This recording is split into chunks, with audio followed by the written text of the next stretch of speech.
पूरे महाराष्ट्र में मजदूरों और किसानों ने प्रहार संगठन की जानिब से रियासती हुकूमत के खिलाफ एहतजाज किया। छत्रपति संभाजी नगर के क्रांति चौक से प्रहार संगठन के सदर बच्चू कडू की क़यादत में एक रैली निकाली गई, जिसमें किसानों और मजदूरों ने बड़ी तादाद में शिरकत की।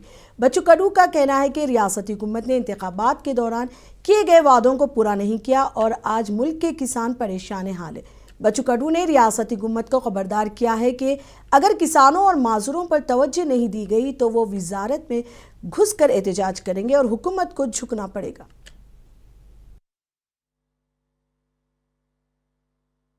तो हमने क्या किया, बाद में पैदल रैली निकाली और सब होने के बावजूद भी सरकार खाली समिति गठित करती है और उसका कोई तारीख हमको बताते नहीं। कर्जे माफी की घोषणा तो कर दी है, लेकिन कब करने वाले ये बताते नहीं है कि आज मेनपार के पूरे रास्ते पे है। मच्छीमार की व्यवस्था बहुत बेकार है। दीवानी को बड़ा कर एक खिलाड़ी मारना पड़ा है और इससे कोई समाधान नहीं है।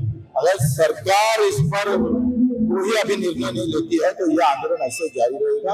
हम बिल्कुल इससे भी ज्यादा आखिर पूरे महाराष्ट्र में आज